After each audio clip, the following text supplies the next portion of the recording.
Okay. So the internal audit section is 254, and that covers all your requirements for internal audits, which it explicitly calls out that you need to audit the full code. And there are a lot of tools on the SQF website to give you tips and tricks for internal audits. You can get your checklist to conduct your internal audit from the SQF website. It's just a lot of information out there to kind of help you out throughout the process. Also, you should create a diverse internal audit team. If you're, don't just, it doesn't have to be just your food safety team. It can be other people in the company. It's just that you just have to make sure that you train them properly on internal audit techniques. For example, I worked with a person before that was a customer service person who helped conduct internal audits even inside the facility, and they were pretty good at it. It's just because you're getting that fresh set of eyes there that's not seeing everything day to day, so they can tend to find things that maybe someone that's there every day may overlook. So I think it's good to get those people outside of, maybe have, just switch it up a little bit, maybe have your maintenance person check paperwork or whatnot. Just switch it up so you're getting a fresh set of eyes on everything that's going on in your facility. And I mentioned, like, make sure everybody's trained, because that's going to come up. If you have a person doing an internal audit, and when your audit takes place, they're going to ask, hey, how are they trained? Where's their training record? So these people on the internal audit team, make sure you have that information available and that they're properly trained. And you should always be harder on yourself than your auditor would be on you.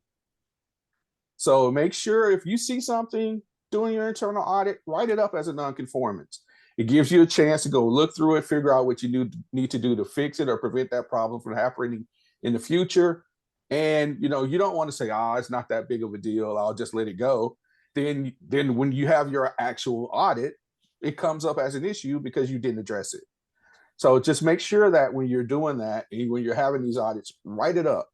Like I said, always be harder on yourself. I mean, personally, I would like to see more nonconformances in your internal audit than your actual audit, because your actual audit, you're going to share with your customers. So you should make sure that you're doing your due diligence and just not going through and checking boxes when you're doing your internal audit. I guess that was kind of like my little tips and tricks to kind of, or things that you need to probably focus on while doing an internal audit. If you have any, I think we do have a couple questions in here. Let's see what we have.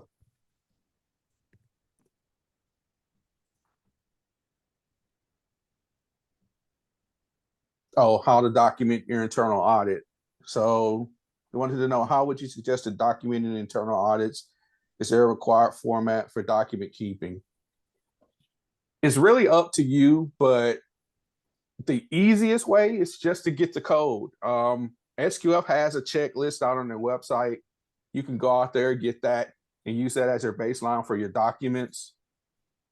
And what you can do is use that, and just, of course, you still have to document your nonconformances and any issues that happen during the audit and what you're doing to implement any corrective actions from your audit. So the easiest way would be to use your checklist, because that's what you're going to be audited to anyway. So it kind of gets you prepared for your actual SQF annual audit. Someone's asking if the audit has to be reviewed by PCQI certified staff. No, the audit just has to be, it should be reviewed by, the way an internal audit to me should happen is it should be reviewed by your food safety team, senior management, things of that nature. You should take that information when you get your audit. Your audit findings should be part of your food safety team meetings and what you're doing, because you should come together as a team and figure out how to address these issues. So you don't want to like silo it and just have like, hey, practitioner, you fix it. You want to make sure you get those issues in front of a team. It should be in all this information is part of the code.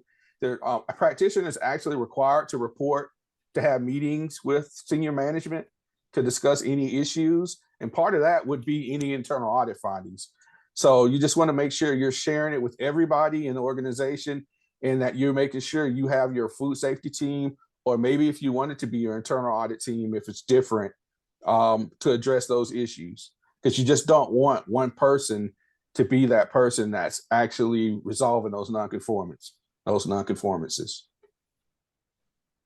And Ryan, can we speak to like hazard identification and control? So when we're identifying like potential issues, like how important is it to also make sure that we're including a solution like on that documentation? Now, what was that again? It was about hazard controls. Like if you notice something during your internal audit, like how important is it not just to document what you notice, but also what's going to be done because of that, or like what the outcome will be? Well, yeah, that's part of your internal audit. That's what it should be, as far as like whenever you identify something, yeah, that automatically means that you need to have a corrective action plan. You need to implement one to resolve that issues, because you want to make sure it doesn't occur again. It's just not, your internal audit isn't just identifying the issue. It's actually identifying the issue and coming up with a plan to correct the issue.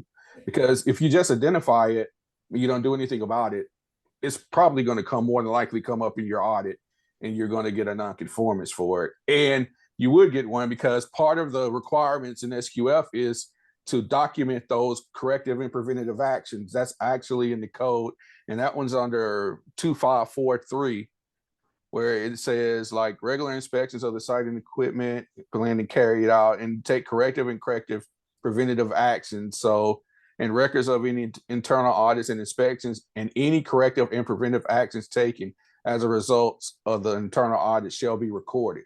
So you have to record that and show what you did, and really the time frame. You should also have a set time frame of when you should have these addressed, because you just don't want them open-ended.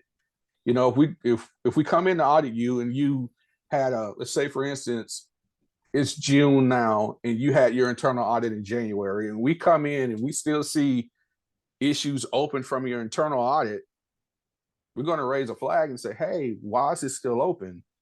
You know, and it's like, you don't have a set time frame when this should be addressed. You know, those are the type of things that you need to make sure that you're doing. And really, to be honest, I think a good time frame would be around 2 months, depending on what it is. If you know that it's going to be a capital expense and it may take longer, document that. You need to document everything. You can never document too much. So if you get into something and you realize that, hey, maybe we found an issue with our flooring. First of all, you do need to come up with a plan to mitigate the risk. So you need to do something immediately to stop that risk from spreading or happening or contaminating product or whatnot. So you want to make sure that you do something to, like I said, to mitigate that risk. Then also you need to come up with a plan to fix it. And like I said, we understand sometimes, you know, production may have to be shut down to fix your flooring or whatever. So you have to plan that appropriately, but we want to see that plan implemented. So even if it came up and you said, well, hey, like the example I gave, that you had an internal audit in January and we're coming in to do your audit in June, and you have your plan to fix your flooring, say, when you shut down in November, that's okay. But we need to see that documented. And like I said, we need to see where that risk is being mitigated. Brian, there was a question about frequency. The code says regular. What is regular frequency? I guess what? I mean, I need a little more detail behind that. What part of the code are you? Yeah, I assume they're referring to the requirement around how frequent the internal audit is done. And I think at least annual is the expectation, but some people break up their internal audit into sort of a different format that works for them. Well, yeah, that was my question, actually. My question was, is there a smart way to do that? Because that checklist, as you know, is no simple checklist, right? I mean, right. So maybe, I don't know, yes, it says annual, but it would take me a year to do it. Well, that's okay. You can do that. I mean, you don't have to do it. You don't have to say, hey, I'm going to do my internal audit next week, the whole audit. it's about having a plan, and we want to see that plan identified to make sure that you cover the whole code. So what you can do is you can set a schedule where you're doing certain things at certain times of the year. It's just that you need to make sure that you have a full audit by the time your audit comes around. So that's kind of, yeah. Okay, yeah. Yeah. All right. All right. I'm with you, Ryan. Okay. Yeah. Do we have any other questions there? Sol says, I have in our monthly internal audit that I must interview the staff. Is this mandatory? Because I do not document it in all internal audits. The question is about documenting that they did interview the staff. Okay, I mean, that's part of your internal audit. I mean, if you wanted to count towards your internal audit, I would document it. But Yeah, I mean, if you're saying that's what you do. did, yeah. Yeah. You definitely want to document anything referring to your internal audit, because you have to think about it from an auditor's perspective. They're coming in for 2 days, possibly 3 or whatever, to conduct your audit, and you just saying, I did that. They're going to say, show me. I need evidence that you did it. So if you're doing anything, document it. I mean, that's like I mentioned earlier in my earlier presentation. When you go through the code, you're going to see implemented and documented several times throughout the code. It's in there. It's kind of, that's one thing I like about SQF. It tells you literally what you need to do. So if there's any question, if you're on the fence about documenting it, I say document it. Mm-hmm. Yeah, and like I think it's a good point. If you put something in your procedure that's not necessarily required by the code, if it's in your procedure, you're still going to be held to it. So if it's not required, you don't want to do it, and you don't need to do it, don't put it in there. But yeah, make sure the requirements are included. Yeah. Yeah. I mean, because I've had sites where they said we're going to do 2 internal audits. You know, and it like Carrie mentioned, if you say that and you didn't do one, that's a non-conformance, because your documentation, your procedure said that you would do 2. Yeah. Let's see, any other questions here? Okay. Yes, Tiffany, do you want to kind of share how you addressed any gaps in your food safety program when you were getting it ready?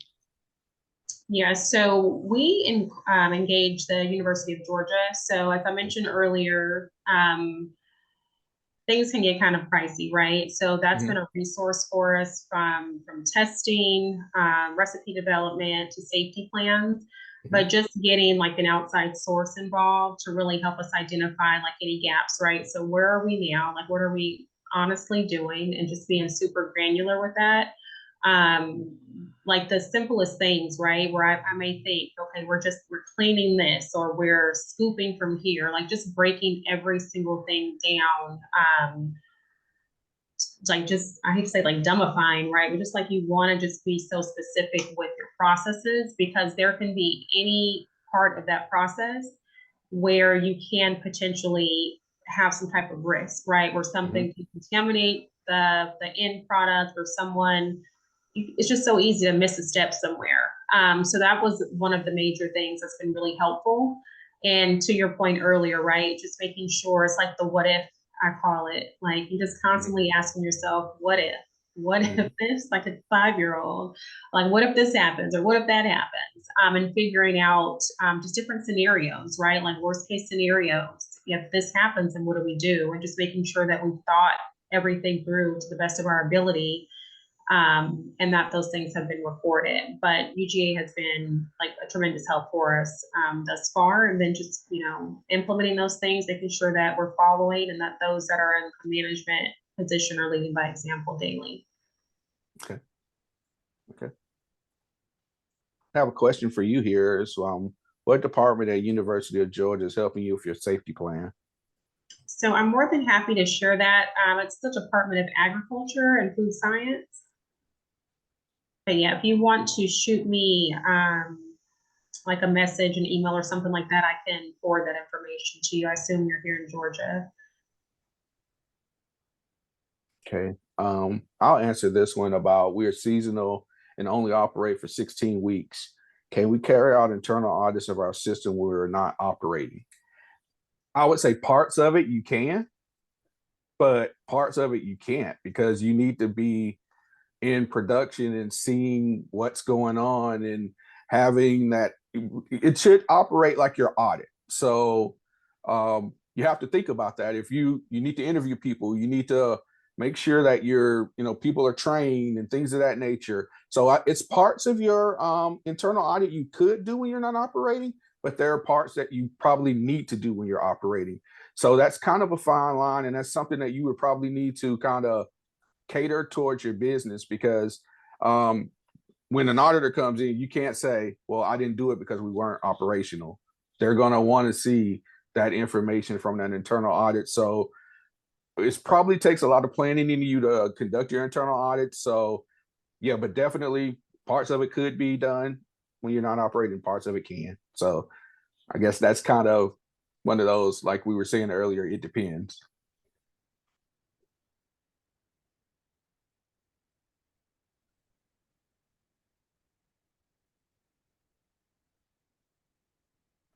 Ask, can we use records from the factory acceptance testing on equipment as part of the 3 months of operating records?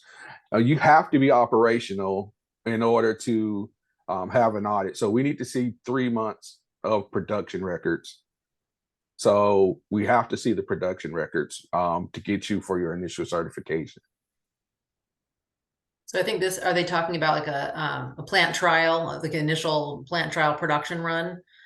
I think it would be hard to demonstrate implementation of a whole food safety system on just a plant trial. Yeah. Oh, rice mill.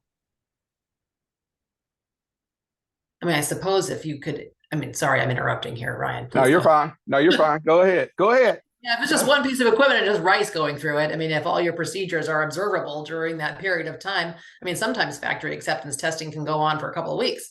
So, but maybe that's something specific to the CB you would need to confirm if that's even possible, or if more time is required, depending on what the product is.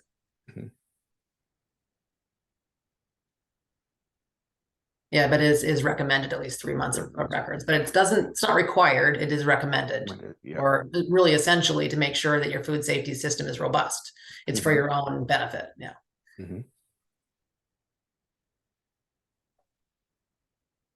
See, any other questions?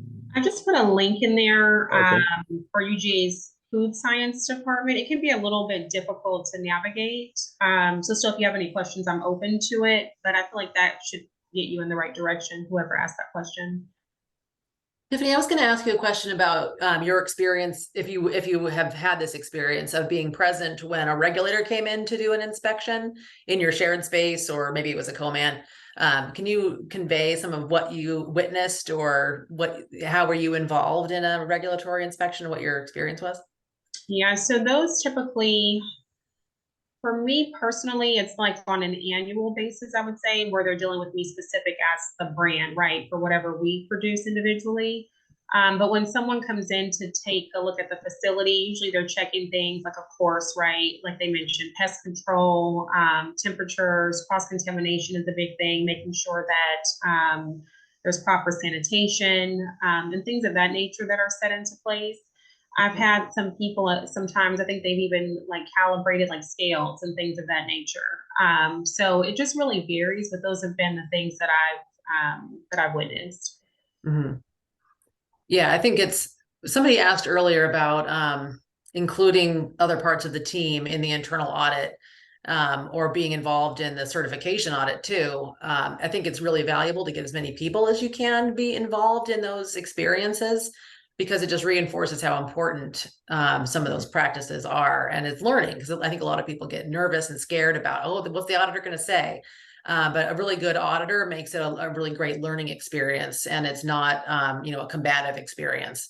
So that's what we hope for to see when an auditor is going into a site, that they're there to help you see things that need to be addressed, and make sure that you have an opportunity to fix those things for the benefit of the organization. So I think it's great that you have the opportunity to be involved in the regulatory inspections at your shared space.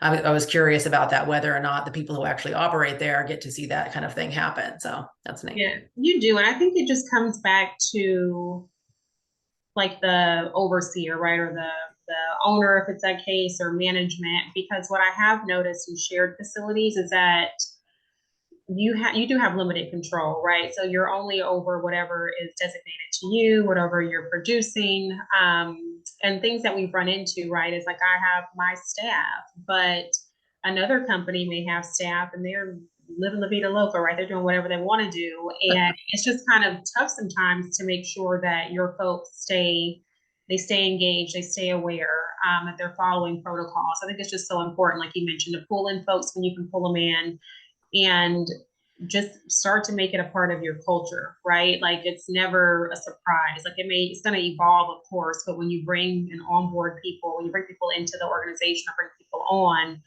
like you're starting with safety procedures, protocol reporting, like all of that is part of the initial conversation, because if not, I feel like it just gets more challenging down the line to be able to incorporate those things.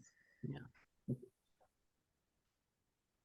Okay, we've got a couple minutes before our breakout room is going to disappear. So if there's more questions, we can continue taking them. Ryan, I was going to just, while we have a moment, if there's not a question right now, is just ask you about the pre-assessment versus the internal audit. What have you seen? Is it possible to use a pre-assessment as your internal audit, or is it a separate function altogether?